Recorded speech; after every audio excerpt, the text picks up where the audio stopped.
Hi, Telugu మిత్రులకు స్వాగతం. ఈరోజు మార్కెట్ గురించి కొంచెం బ్రీఫ్గా చెప్తానండి. చెప్పాలంటే ప్రీవియస్ పీక్ లెవెల్స్ ఏవైతే ఉన్నాయో 11,800 రేంజ్ ఉంది కదా, 11,760 11,800 రేంజ్కి మార్కెట్ ఈరోజు వచ్చింది దగ్గర ఆల్మోస్ట్. అంటే పోస్ట్ కోవిడ్ పీక్ లెవెల్స్కి మళ్ళీ వచ్చేసింది. అంటే 11,000 ఈ రేంజ్ నుంచే 11,800 రేంజ్ నుంచే 10,800 రేంజ్కి వెళ్ళింది. 1000 పాయింట్లు తగ్గింది కదా, 1000 పాయింట్లు తగ్గింది. మళ్ళీ దాదాపు ఆ 1000 పాయింట్లు కవర్ చేసేసింది. 1000 పాయింట్లు తగ్గి 1000 పాయింట్లు కవర్ చేయటం అంటే దాని మీనింగ్ ఏంటంటే బుల్లిష్నెస్.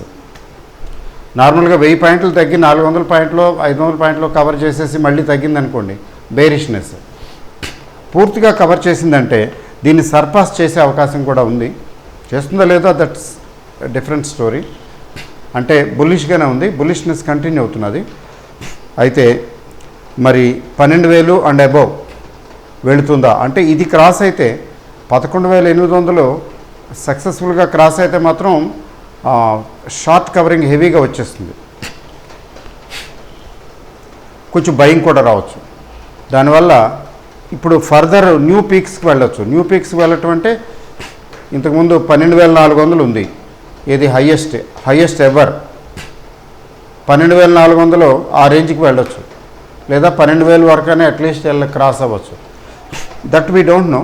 12,000 దగ్గర స్ట్రాంగ్ రెసిస్టెన్స్ ఉందనుకోండి, ఏకదాటిగా వెళ్ళకపోవచ్చు. ఏకదాటిగా వెళ్ళటం అంత ఈజీ కాదు. 12,000కి వెళ్ళొచ్చు, మళ్ళీ కరెక్షన్ రావచ్చు, లేదా ఇక్కడి నుంచి మళ్ళీ కరెక్షన్ రావచ్చు. But we don't know. But ఈ మార్కెట్ 12,000 అంటే ఇప్పుడున్న పొజిషన్ నుంచి మళ్ళీ వెళ్ళాలి అంటే, పైకి వెళ్ళాలి అంటే బ్యాంక్ నిఫ్టీ తాలూకు సహకారం కావాలి. బ్యాంక్ నిఫ్టీ అయితే, నిఫ్టీ ఏమో ప్రీవియస్ రేంజ్కి వచ్చేసింది.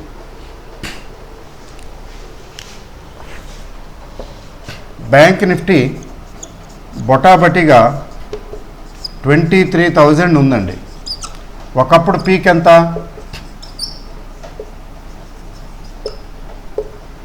ఇది ప్రీవియస్ పీక్ 11,800. దాదాపు ఇది వచ్చేసింది, 11,800 వచ్చేసింది. ఇంట్రాడేలో దగ్గర వచ్చేసింది.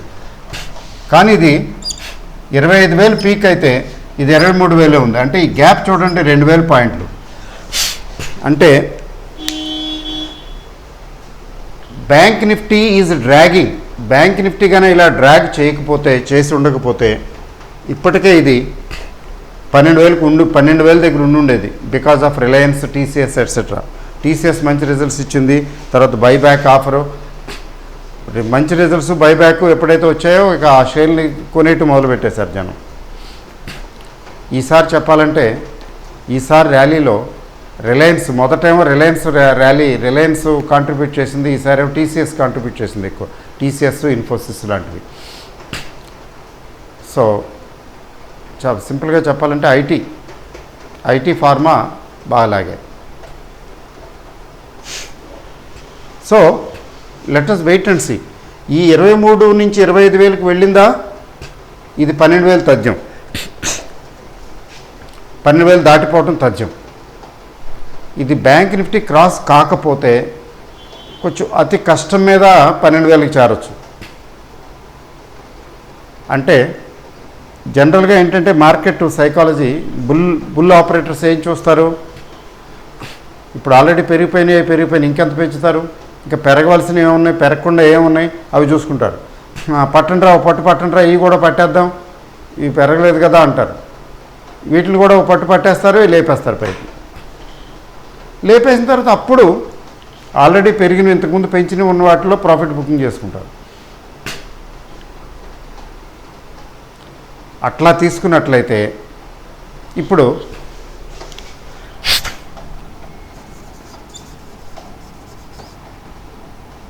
బ్యాంకింగ్ అండ్ ఫైనాన్స్ కంపెనీస్ రెండు oil or gas producing marketing companies. ఇవి పెరగలే, గమనించారా? Oil and gas producing marketing companies పెరగలే. ఫర్ ఎగ్జాంపుల్ ఆయిల్ ఇండియా తీసుకోండి, లేకపోతే ఓఎన్జీసీ తీసుకోండి, ఇంకా చాలా ఉన్నాయి కదా, ఇండియన్ ఆయిల్ కార్పొరేషన్ తీసుకోండి, ఇంకా చాలా తీసుకోండి, అవన్నీ కూడా దిగువనే ఉన్నాయి. బహుశా ఐఎమ్ ఓన్లీ గెస్సింగ్, వీటిలో పట్టుపడతారు. ఓఎన్జీసీ పట్టేస్తారు నేను అనుకోవటం, ఎందుకంటే 69-70 రూపాయల షేర్ అది. 70 రూపాయల షేర్ని పట్టుకుంటే ఏముంది, 80-90-100కి తీసుకెళ్ళిపోవటం, 80-90కి తీసుకెళ్ళటం కష్టం కాదు కదా. బాటమ్ అవుట్ అయి ఉన్న షేర్లలో ఇదొకటి. మరి ఎఫ్ఎంసీజీలో ఐటీసీ కూడా అలాగే పడుకుంది, కాకపోతే ఐటీసీలో సెల్లింగ్ ఉంది బాగా, అందుకని it is not showing up. ఈసారి ర్యాలీలో ఐటీసీ ఏమాత్రం పార్టిసిపేట్ చేయలేదు సరి కదా, ఐటీసీలో. సో వీటిలో పట్టేస్తారు. కాస్త కొంచెం ఫార్మా కూడా చూసుకుంటారు, ఫినిష్. ఇంకా ఐటీ రిలయన్స్తో పని లేదు. ఈరోజు రిలయన్స్ పెంచారులేండి. ఈరోజు రిలయన్స్ పెంచకపోతే ఈ మాత్రం వచ్చి ఉండేది కాదు, ఎందుకంటే రిలయన్స్, టీసీఎస్, ఇన్ఫోసిస్ లాంటివి కొంచెం బ్యాంకులు కూడా వచ్చాయి, హెచ్డిఎఫ్సి ఒకటి, ఐసిఐసిఐ ఒకటి, మొత్తం కలిపి లేపాయి. లేకపోతే 90 పాయింట్లు 80 పాయింట్లు అంత ఈజీ కాదు. అయితే రేపు settlement, weekly settlement zig zag, కిందకి పైకి ఎంతో కొంత ట్రై చేయొచ్చు. అది కాబట్టి రేపటి మార్కెట్ మూమెంటు రియల్ సిచ్యువేషన్ని రిఫ్లెక్ట్ చేయదు, చేయాలనేమి లేదు. Let us wait and see. అయితే మార్కెట్ ఇక్కడి నుంచి పెరిగే అవకాశం ఉంటే ఈ సెక్టర్స్ జాగ్రత్త చూసుకోండి. ఆయిల్ చెప్పాను కదా, ఇదొక సెక్టరు. బ్యాంకింగ్ అండ్ ఫైనాన్స్ ఏముంది, బ్యాంక్ అండ్ ఫైనాన్స్ ఒక 2000 పాయింట్లు, ఇందులో ఒక 2000 పాయింట్లు ఇంకా షార్ట్ ఉంది కదా. 1000-1000 పాయింట్స్ పెంచినా చాలు, ఇది ఆటోమేటిక్గా 12,000కి వెళ్ళిపోతుంది. అసలు నిఫ్టీ 12,000కి వెళ్ళటానికి ఇంకేం లేదు, ట్యాడ్ జస్ట్ ఒక జర్క్ ఇస్తే, ఒక జర్కున్నర ఇస్తే 12,000 దగ్గర కూర్చుంటాం. So let us hope to see 12,000 mark very soon. ఎందుకంటే మార్కెట్ మీకు జస్ట్ ఒకసారి చూపిస్తాను, మీకు శ్రమ తెలియకుండా ఉండటం కోసం.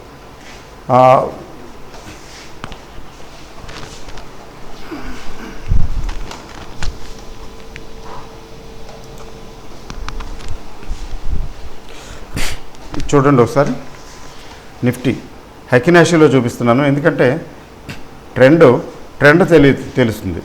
నిఫ్టీ అండి ఇది చూడండి, ఇక్కడి నుంచి ఇక్కడ మొదలైంది,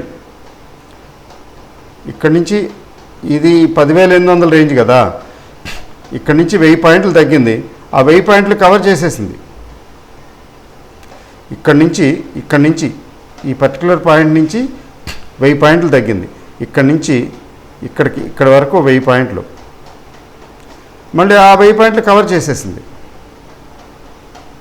you are getting me, I hope you are getting me. చూడండి, ఊరికే యారో వేసి చూపిస్తాను.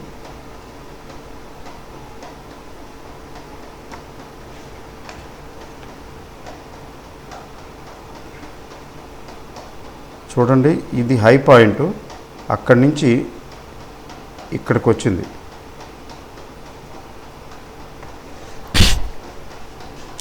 మళ్ళీ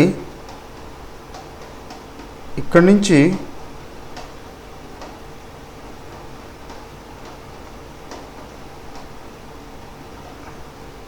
మరి దీన్ని ఏ షేప్, వి షేప్ రికవరీ అంటారా, ఏమంటారు?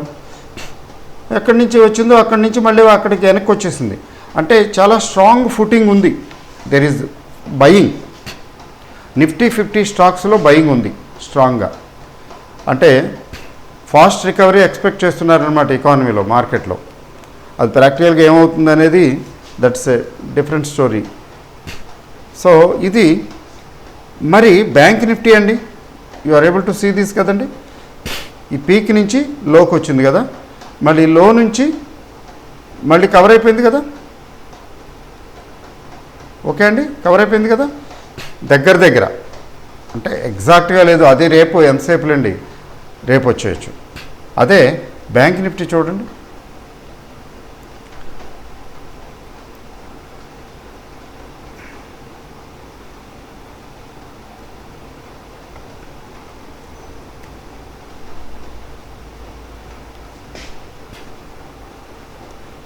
బ్యాంక్ నిఫ్టీ ప్రీవియస్ పీక్ ఎంత అండి?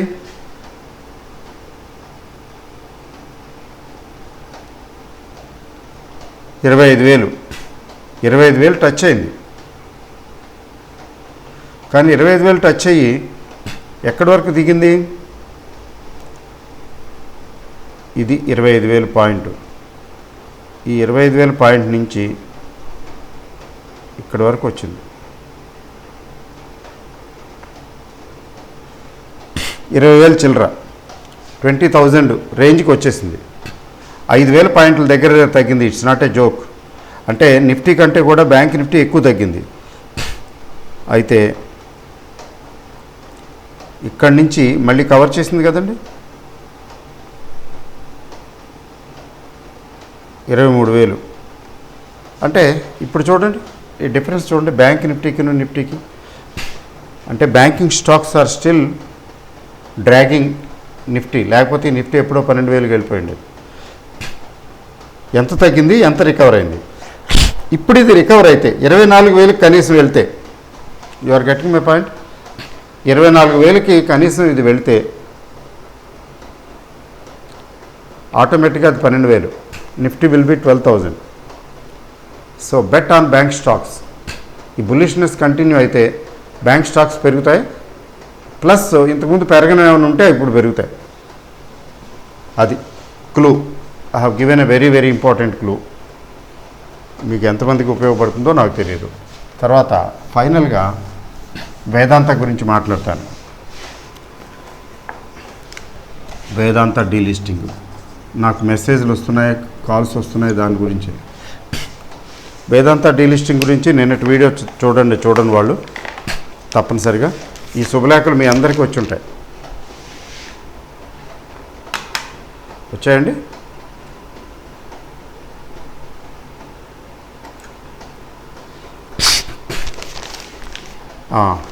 ఇందులో 87 రూపాయల 25 పైసలట. బుక్ వాల్యూ అంతే ఉందండి. మా ఆఫర్ 87.5 మీరు ఇచ్చేస్తారా? 9వ తారీఖు అంటున్నారంటే శుక్రవారం.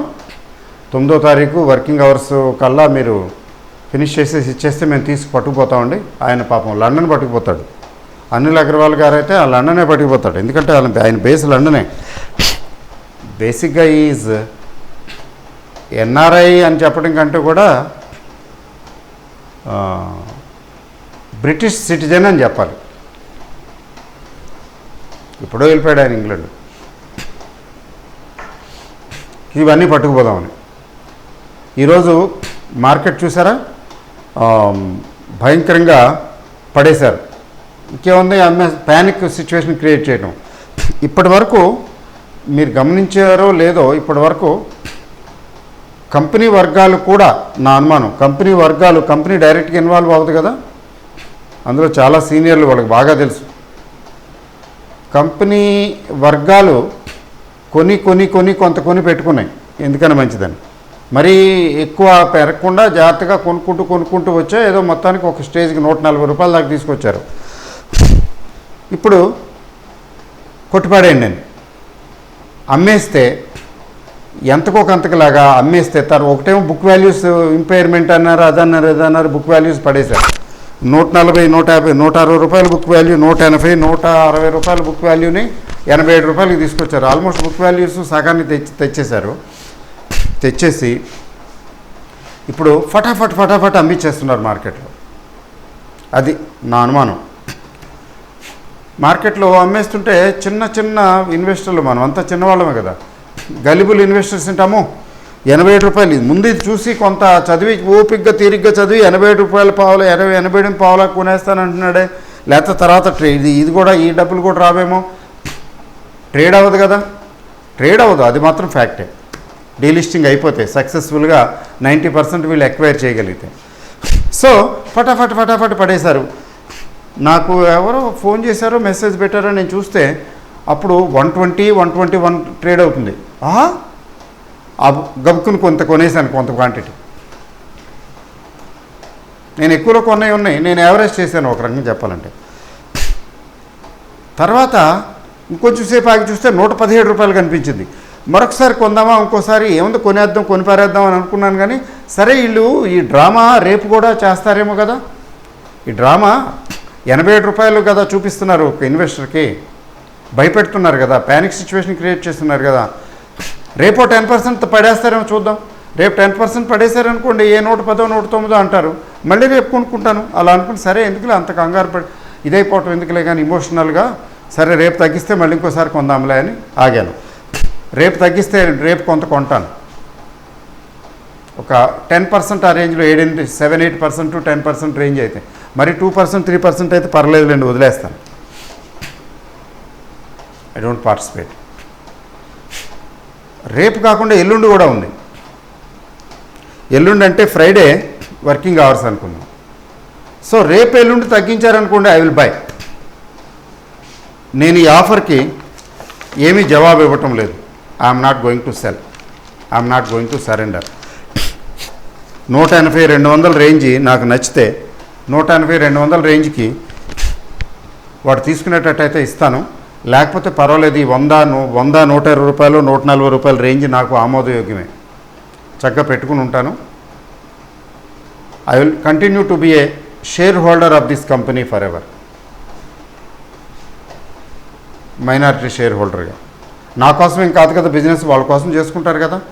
చేసుకున్నప్పుడు దాని తాలూకు బెనిఫిట్స్ ప్రాఫిట్స్ నాకు వస్తాయి. ఊరుకోరు ఉండరులేండి పాపం, కెలుగుతూ ఉంటారు, బాబు మీరు ఇచ్చేయండి షేర్లు అంటారు కదా, అప్పుడు ఆలోచిస్తాను.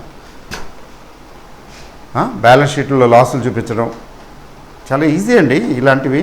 దీన్నే అంటారు ఇన్వెస్టర్ ట్రాప్ అని. ఇన్వెస్టర్ని ఎలా ట్రాప్ చేయగలరు? వేదాంత వాళ్ళు వేరే భంగిమలో చూపిస్తున్నారు. ఇంతకుముందు రకరకాలు చూసాం కదా, అదేదో వాళ్ళు చేయటం, ఈలోగా మాకెందుకులే బాబు అని చెప్పి ఆడిటర్లు రిజైన్ చేయటం, షేర్లు పడేయటం చూసారా. ప్రమోటర్స్ ప్లెడ్జ్లని, ప్రమోటర్స్ ఏదో చేశారని, ప్రమోటర్స్ ఫండ్స్ డైవర్ట్ చేశారని, ఇది ఒక రకమైనటువంటి ఫ్రాడ్ అయితే, ఇది కొత్త రకమైన ఫ్రాడ్. డీలిస్ట్ చేసేస్తామని చెప్పడం, బుక్ వాల్యూస్ తగ్గించేయటం, లాసులు చూపించడం చాలా ఈజీ అండి. కార్పొరేట్ వరల్డ్లో everybody's business is nobody's business. So gullible investor తొందరగా ఇదైపోతాడు. సో మీరేం చేయాలి, ఏం చేయొచ్చు అనేది నేను సలహా ఇవ్వదలుచుకోలేదు. ఇవ్వటం ఎందుకు, చెప్పగలిగింది ఏదో చెప్పేశాను అనుకోండి. బట్ నేను కొనుక్కుంటానండి, నేను ఉంచుకుంటానండి, నేను షేర్ హోల్డర్గా కంటిన్యూ అవుతానండి అని అన్నానని చెప్పి మీరు ఫాలో అవ్వాల్సిన అవసరం లేదు. మీకు తోచిన విధంగా మీరు చేయండి. ఇది చాలా ఘోరంగా క్లియర్ ఫ్రాడ్ వీళ్ళు చేస్తున్నారని నాకు అనిపించింది, తెలిసిపోతున్నది. కాబట్టి నేను తాడో పేడో I want to continue with the company until and unless I get good market share, good size, cake size. నాకు ఆ కేక్ సైజు సరిగ్గా ప్రాపర్ కేక్ సైజు వస్తే తప్ప నేను వదిలిపెట్టను. రేపు తగ్గితే కొంటాను, ఎల్లుండి తగ్గితే ఎల్లుండి కూడా కొంటాను. రోజుకో 10% పడేయమనండి, 87 రూపాయలకు తీసుకురమ్మనండి, I will be pretty happy to buy more, I will dump more money there. Vedanta limited లాంటి కంపెనీ 80కి 100కి వస్తే ఎందుకు ఆలోచించడం? దట్టు ఇబ్బంది ఏమి లేదు కదా. 90% అండ్ అబవ్ స్టేక్ హోల్డర్స్ కదా వాళ్ళు అవుతారు. కంపెనీ 90% ఆర్ అబవ్ కదా. వాళ్ళు they do business for their 90%. నా కోసమేం కాదు కదా, వాళ్ళ కోసం చేసుకుంటారు. అదేదో ఆ బెనిఫిట్ ఆటోమేటిక్గా నాకు వస్తుంది. పబ్లిక్ లిమిటెడ్ కంపెనీ కదా. ప్రైవేట్ లిమిటెడ్ కంపెనీ అయితే కొంచెం భయపడాలి. కానీ పబ్లిక్ లిమిటెడ్ కంపెనీ వాళ్ళు ఇష్టం వచ్చినట్టు ఏదో చేసి ఏదో నా షేర్లు లాక్కోవడం కోసం వాళ్ళు ఏమి చేయలేరు. అది. సో మీకు తోచిన విధంగా మీరు చేయండి. బట్ నాకు తోచిన విధంగా అయితే నేను ఇలా చేస్తున్నాను. Thank you very very much. నేనే ప్యానిక్ అయిపోవట్లేదు. I want to buy more if it comes down. Thank you very much.